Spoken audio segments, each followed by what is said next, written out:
آج آئے ہم کچھ وقت یہ مطالعہ کرنے میں گزاریں کہ مسیح آنسانگ ہونگ کیوں خدا ہیں۔ جب کوئی سوال پوچھتا ہے کہ مسیح آنسانگ ہونگ کیوں خدا ہیں، تو ایک سادہ جواب جو ہم دے سکتے ہیں وہ یہ ہے کہ کیونکہ وہ ہمیں گناہوں کی معافی دیتے ہیں۔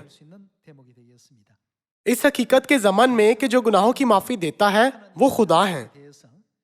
بعض لوگ شاید سوال اٹھائیں اور کہیں، آپ کیسے جانتے ہیں کہ آیا مسیح آنسانگ ہونگ آپ کو گناہوں کی معافی بخشتے ہیں یا نہیں؟ تو پھر کتاب مقدس کی 66 کتابیں گناہوں کی معافی کے بارے میں کیا سکھاتی ہیں؟ کتاب مقدس سے دیکھتے ہیں کہ گناہوں کی معافی کیسے بخشی جاتی ہے، اور یہ کہ وہ صرف خدا ہی ہیں جو انسانوں کے لیے گناہوں کی معافی حاصل کرنے کی راہ کھولتے ہیں۔ عبرانیوں کی کتاب کے 9ویں باب سے خدا کے کلام کو دیکھتے ہیں، باب 9 آیت 22۔ اور تقریباً سب چیزیں شریعت کے مطابق خون سے پاک کی جاتی ہیں اور بغیر خون بہائے معافی نہیں ہوتی۔ یہ واضح کرتا ہے کہ گناہوں کی معافی خون بہانے سے بخشی جاتی ہے۔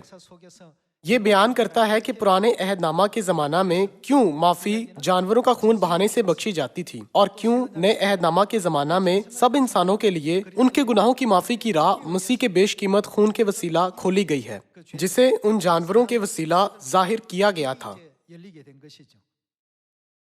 افسیوں باب 1 آیت 7 میں یہ لکھا ہے کہ ہم کو اس میں اس کے خون کے وسیلہ سے مخلصی یعنی قصوروں کی معافی اس کے اس فضل کی دولت کے موافق حاصل ہے۔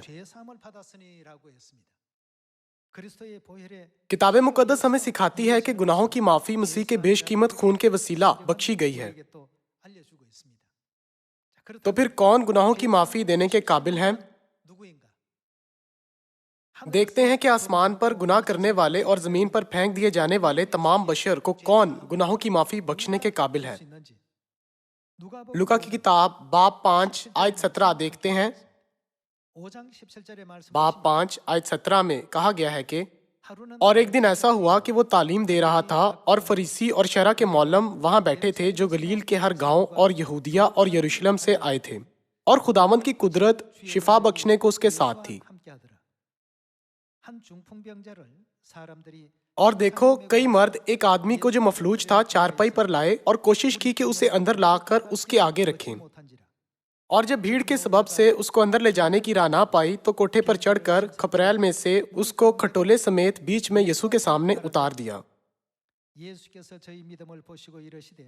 اس نے ان کا ایمان دیکھ کر کہا، اے آدمی، تیرے گناہ معاف ہوئے۔ اس پر فقیہ اور فریسی سوچنے لگے کہ یہ کون ہے جو کفر بکتا ہے؟ خدا کے سوا اور کون گناہ معاف کر سکتا ہے؟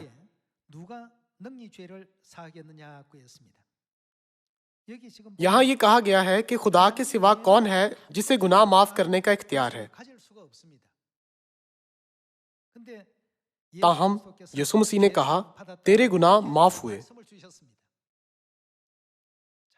تو پھر آج ہم کہتے ہیں مسیح آنسانگ ہونگ دوسری آمد اور خدا ہیں، کیونکہ وہ ہمیں گناہوں کی معافی بخشتے ہیں۔ اس وجہ سے بعض لوگ پوچھنے لگتے ہیں کہ مسیح آنسانگ ہونگ ہمیں کیسے گناہوں کی معافی دیتے ہیں؟ اس معاملہ کے تعلق سے کہ کیسے انہوں نے یہ کیا، ہم کتاب مقدس سے مطالعہ جاری رکھتے ہیں۔ آیت 22، یسوع نے ان کے خیالوں کو معلوم کر کے جواب میں ان سے کہا، تم اپنے دلوں میں کیا سوچتے ہو؟ آسان کیا ہے یہ کہنا کہ تیرے گناہ معاف ہوئے، یا یہ کہنا کہ اٹھ اور چل پھر؟ لیکن اس لیے کہ تم جانو کہ ابن آدم کو زمین پر گناہ معاف کرنے کا اختیار ہے۔ جب یسوع مسیح 2000 سال پہلے اس زمین پر آئے تھے تو وہ گناہ معاف کرنے کے اختیار کے ساتھ آئے تھے۔ گناہ معاف کرنے کے اختیار کے تعلق سے صرف اتنا کہنا کہ میں تیرے گناہ معاف کرتا ہوں یہ مکمل نہیں ہو سکتا۔ پرانے عہد نامہ میں گناہوں کی معافی کے لیے خون بہانے کے لیے قربانی دینی پڑتی تھی۔ اس حقیقت کے حوالے سے نئے عہد نامہ کے زمانہ میں بھی خون سے قربانی ہونی چاہیے۔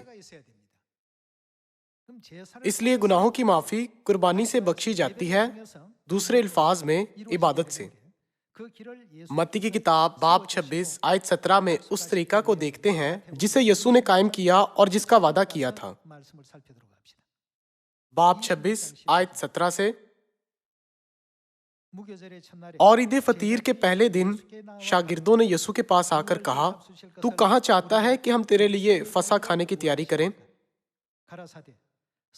उसने कहा, शहर में फलां शख्स के पास जाकर उससे कहना, उस्ताद फरमाता है कि मेरा वक्त नजदीक है, मैं अपने शागिर्दों के साथ तेरे यहाँ ईद फसह करूंगा। और जैसा यीशु ने शागिर्दों को हुक्म दिया था, उन्होंने वैसा ही किया और फसह तैयार किया। आयत 26 से देखते हैं कि उन्होंने कैसे फसह खाई थी। जब वो खा रहे थे तो यीशु ने रोटी ली और बरकत देकर तोड़ी और शागिर्दों को देकर कहा, लो खाओ, ये मेरा बदन है। फिर प्याला लेकर जिसमें फसह की मैं थी शुक्र किया और उनको देकर कहा, तुम सब इसमें से पियो, क्योंकि ये फसह की इस मैं में किस किस्म का मफहूम है? मेरा वो अहद का खून है जो बहुतेरों के लिए गुनाहों की माफी के वास्ते बहाया जाता है।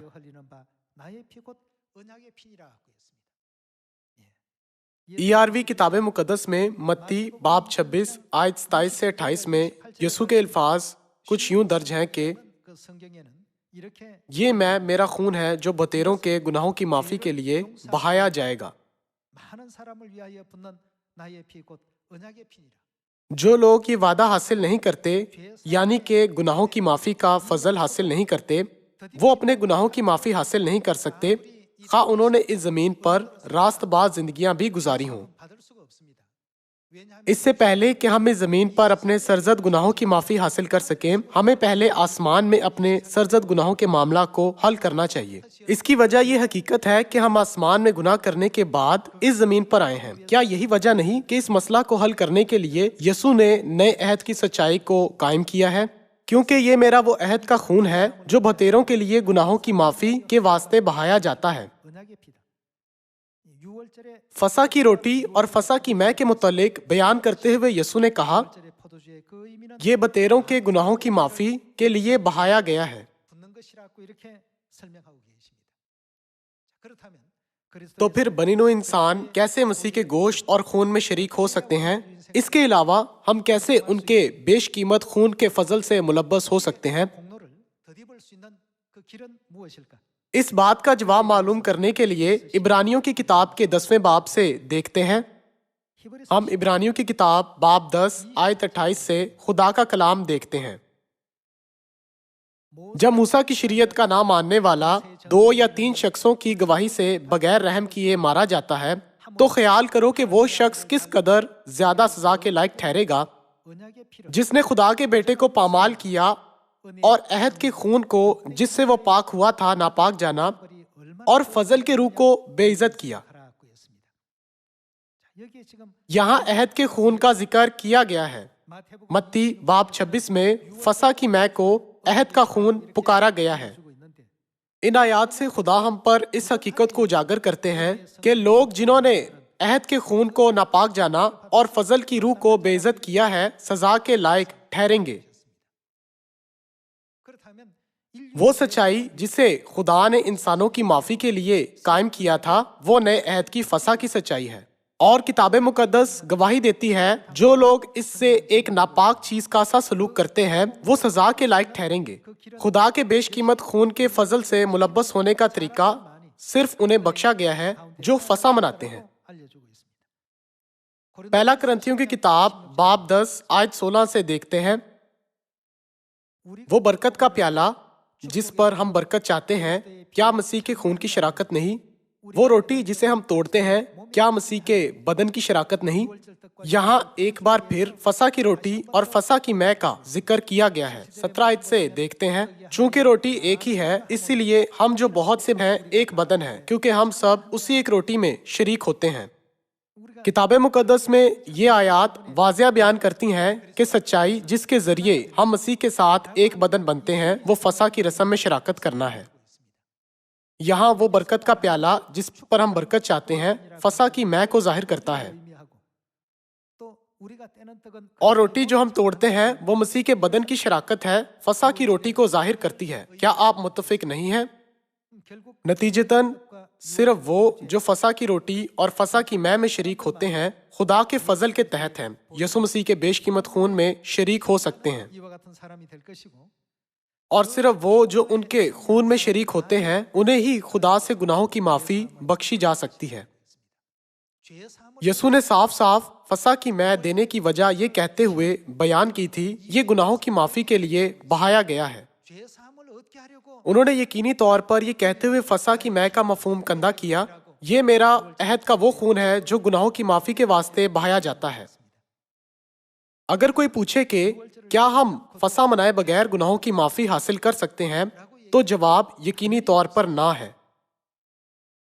बेशक यसु की दाईं जानिब वाले डाकू का मामला खास है जिसे खुदा की तरफ से गैर मामूली तरीके से गुनाहों की माफी मिली थी। ताहम खुदा के मुकर्रर करदा ज़ाब्ते के मुताबिक हम तस्दीक कर सकते हैं कि फसा के बगैर कोई भी मसीह के बदन में शरीक नहीं हो सकता और फसा की मैं के बगैर कोई भी मसीह के बेशकीमत खून में शरीक नहीं हो सकता है। फिर इससे क्या हम नतीजा अखज़ नहीं कर सकते कि हर बात से परे इंसानों को गुनाहों की माफी हासिल करने की गर्ज से फसा मनानी चाहिए। शैतान अबलीस ने सब इंसानों से गुनाह करवाया था। इंसानों को गुनाहों की माफी हासिल करने से रोकने के लिए दानियल बाब 7 आयत 25 में उसके किस काम की नबूवत की गई थी? उसके हक में नबूवत की गई थी कि वो खुदा की कायम करदा अहद की शरीयत को बदलेगा। खुदा के मुकर्रर करदा अहद की पैरवी से इंसानों को रोकने की वजह यह है कि वो सिर्फ इसी सूरत में इंसानों को गुनाहों की माफी से घसीट कर दूर ले जा सकता है। ऐसा करने से खुदा के फर्जंद अपने गुनाहों से माफी हासिल करने के काबिल ना रहेंगे और आखिरकार जहन्नम के अब्दी जलने वाले गढ़ों में दाखिल होंगे। ये शैतान की सबसे बड़ी ख्वाहिश है।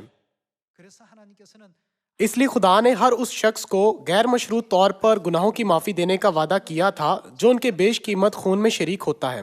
ये नया अहद है, यानी इंसानों के गुनाहों की माफी पाने के लिए एक नया वादा बख्शा गया। किताब मुकद्दस के बाज़ तराजुम में लफ्ज अहद का तर्जमा खुदा और उनके लोगों के माबैन मुआहिदा के किया गया है। किताब मुकद्दस बयान करती है कि खुदा गुनाहों की माफ़ी उन्हें बख्शते हैं जो खुदा के अहद को मानते हैं और ये कि वो हमेशा की ज़िंदगी हासिल करेंगे। ताहम अबलीस ने मुकर्रर औकात और शरीयत को बदलना शुरू कर दिया था जैसा कि दानियल की किताब में इसकी नबूवत की गई थी। नए अहद की फसा की सच्चाई से छुटकारा पाने के लिए उसने बड़ी बड़ी कोशिशें की थी। आखिरकार उसने 4वीं सदी में नकाया कौंसिल के वसीला फसा को मुकम्मल तौर पर ख़त्म कर दिया था। फसा के ख़त्म कर दिए जाने की हकीकत का मतलब यह है कि गुनाहों की माफ़ी हासिल करने का तरीका गायब हो गया था। दूसरे अल्फाज में वो मुआहिदा जो खुदा ने इंसानों के साथ किया था मुकम्मल तौर पर टूट कर गायब हो गया था। जब इंसान यहाँ वहाँ गुनाहों की माफ़ी के वादे के बगैर भटक रहे थे, ना जानते हुए कि कैसे इसे हासिल करें और कैसे इसकी राह को तलाश करें, तब उन पर रहम करते हुए खुदा दूसरी बार इस जमीन पर वापस आए। इब्रानियों बाब 9 में ये लिखा है कि वो दूसरी बार निजात लाने के लिए जो उनकी राह देखते हैं इस जमीन पर आएंगे। ये लिखा है कि वो निजात की सच्चाई सिखाएंगे, वो दूसरी बार आएंगे और हमें एक बार फिर सिखाएंगे। किताब मुकद्दस कहती है कि खुदा अपने अजीज फर्जंदों को सिखाएंगे और निजात की सच्चाई को समझने में उनकी रहनुमाई करेंगे। मीका 4 बाब की तरफ चलते हैं। मीका बाब 4 आयत 1 की नबूवत में कहा गया है कि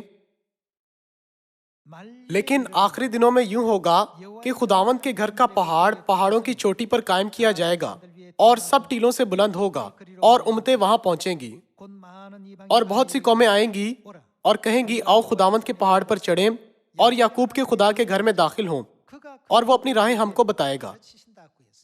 किताब मुकद्दस ये नहीं कहती कि खुदा आते ही बदकारों को सजा देंगे और उन्हें अपने साथ ले जाएंगे जो दुरुस्त तौर पर खुदा पर ईमान रखते हैं। इसकी बजाय चूंकि कोई नहीं जानता कि कैसे अपने गुनाहों से माफी हासिल करें और कोई भी गुनाहों की माफी की राह तलाश नहीं कर सका, तब खुदा ने उन्हें एक एक करके नए अहद की सच्चाई सिखाई।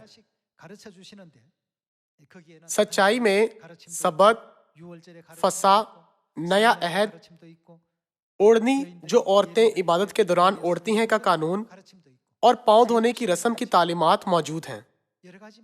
एक एक करके वो हमें कई चीजें सिखाएंगे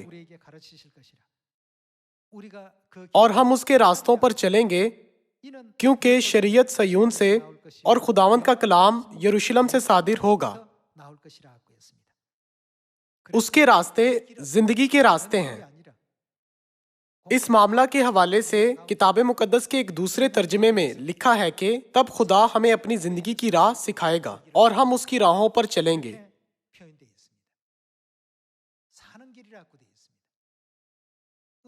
अपने गुनाहों के नतीजा में तमाम इंसानों को मरना है।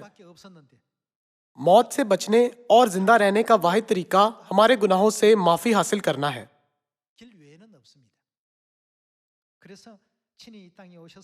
इसलिए जमीन पर आना और इंसानों को जिंदा रहने की राह सिखाना ही खुदा की मर्जी है, जो गुनाहों की माफी हासिल करने का तरीका है और उन्हें अब्दी आसमान की बादशाही को ले जाना है।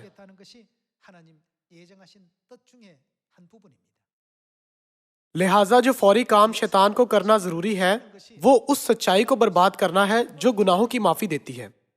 इसीलिए उसने फसा की सच्चाई को बर्बाद कर दिया और ये कहकर लोगों का ध्यान भटकाने की कोशिश करता है कि फसा महज मूसा की शरीयत का हिस्सा है, इसे सिर्फ यहूदियों को ही मनाना है। ताहम यसु ने ये कलाम सिर्फ यहूदियों को ही नहीं बख्शा था। इसके बरक्स उन्होंने ये कलाम और ये तालीम उन तमाम इंसानों को बख्शी जिन्होंने आसमान पर गुनाह किया और इस जमीन पर फेंक दिए गए थे। उन्होंने कहा, ये प्याला मेरे उस खून में नया अहद है और ये बतेरों के गुनाहों की माफी के वास्ते बहाया जाता है। तो फिर खुदा ने मसीह के बेशकीमत खून का मफहूम कहाँ रखा था? उन्होंने फसा कहलाने वाली नए अहद की रस्म में इसे रखा था। इसलिए हम तस्दीक कर सकते हैं कि नए अहद की फसा के बगैर गुनाहों की माफी का वादा नहीं मिल सकता। यहाँ तक कि अगर कोई इस जमीन पर रास्तबाज, पाक और दीनदारी की जिंदगी गुजारे, अगर कोई इस जमीन पर ऐसी जिंदगी गुजारे, तो भी उस मर्द या औरत का गुनाह जो उसने आसमान पर किया था मिटाया नहीं जा सकता, क्योंकि वो गुनाह पहले सरजद हो चुका था। आसमान में और जमीन पर किए हमारे सब गुनाहों को मुकम्मल तौर पर मिटाने के लिए हमें जरूर नए अहद की सच्चाई में होना चाहिए जिसे मसीह ने मुकर्रर किया था। क्या खुदा ने उनसे गुनाहों की माफी का एक यकीनी वादा नहीं किया जो नए अहद की सच्चाई में कायम रहते हैं? मैं फिर उनके गुनाहों को याद ना करूंगा। ये नया अहद और नया हुक्म है।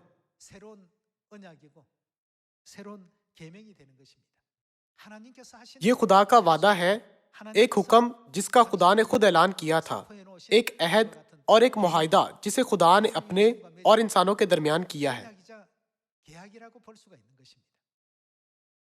इसलिए जब हमसे पूछा जाए मसीह आंसा घोंक क्यों खुदा हैं, तो हम कह सकते हैं कि इसलिए कि वो इंसानों को गुनाहों की माफी देते हैं। शायद लोग पूछें कि आप कैसे जानते हैं कि मसीह आंसा घोंक गुनाहों की माफी देते हैं? हम कह सकते हैं कि वो खुदा हैं क्योंकि उन्होंने हमारे लिए नए अहद की फसा की सच्चाई को बहाल किया है। फसा के बगैर दुनिया में कोई भी गुनाहों की माफी की बात नहीं कर सकता या ना कोई इस पर बहस कर सकता है। सही? चूंकि सिर्फ खुदा ही गुनाहों की माफी दे सकते हैं, इसलिए गुनाहों की माफी की सच्चाई हरगिज खुदा के ज़हूर के बगैर जाहिर नहीं हो सकती। इसलिए इसका क्या मतलब है कि गुनाहों की माफी की सच्चाई जाहिर हुई है? कौन इस जमीन पर आया है? क्या ये वाजिया सबूत नहीं कि खुदा आ चुके हैं? कौन सी सच्चाई से ये बात जाहिर हुई है? क्या ये नए अहद की फसा की सच्चाई से जाहिर नहीं हुई है? ये खुदा का शनाख्ती कार्ड है जिसके साथ वो किताब मुकद्दस के नबियों की शहादतों के साथ जाहिर हुए हैं। किताब मुकद्दस कहती है वो जो इस सच्चाई के साथ जाहिर होते हैं खुदा हैं जिनके पास आपके गुनाहों को माफ करने का इख्तियार है। इसलिए आपको यकीनन उन पर ईमान लाना चाहिए। अगरचे उन्होंने बराह रास्त ऐसा नहीं कहा कि मैं खुदा हूँ, पर जब हम उनके पास मौजूद निशान को देखें तो हम उन्हें खुदा के तौर पर पहचान सकते हैं। میں نے اکثر ماپے کہلائی جانے والی ہارس ریکویزیشن ٹیبلٹ کے بارے میں بات کی ہے۔ عہد جوسن میں خفیہ شاہی انسپیکٹر کے پاس یہ مہر ہوتی تھی۔ جس کے پاس ماپے ہوتی تھی اس کی شناخت کس کے طور پر کی جاتی تھی؟ کیا یہ ثابت نہیں کرتا تھا کہ وہ خفیہ شاہی انسپیکٹر ہے؟ اسی طرح اگر کوئی انسانوں کے سامنے گناہوں کی معافی کے نشان کے ساتھ ظاہر ہو اور اپنی پہچان ظاہر نہ کرے تو وہ کون ہے؟ کچھ دیر پہلے ہم نے لوکا کی انجیل میں دیکھا تھا کہ صرف خدا کے پاس لوگوں کے گناہ معاف کرنے کا اختیار ہے۔ کیا ہم حتمی تصدیق نہیں کر سکتے کہ وہی خدا ہیں جو گناہوں کی معافی بخش سکتے ہیں؟ مسیح آنسانگ ہونگ اس زمین پر کتاب مقدس کے مطابق اسی شہادت اور نشان کے ساتھ آئے تھے۔ سیون کے سب فرزندوں کو اس حقیقت پر فخر ہونا چاہیے کہ ہم اس سیون میں رہتے ہیں جسے آسمانی باپ آنسانگ ہونگ اور آسمانی ماں نے قائم کیا ہے۔ ہم سامریا اور زمین کی انتہا تک جائیں اور کہیں اگر آپ گناہوں کی معافی اور ہمیشہ کی زندگی حاصل کرنا چاہتے ہیں تو مسیح آنسانگ ہونگ کے پاس آئیں اور ہماری آسمانی ماں نئی یروشلم کے پاس آئیں۔ ایک بار پھر آپ سے اس خوشخبری کی منادی کو کرنے کا کہتے ہوئے میں آج کا واعظ ختم کروں گا۔ آپ کا بہت شکریہ۔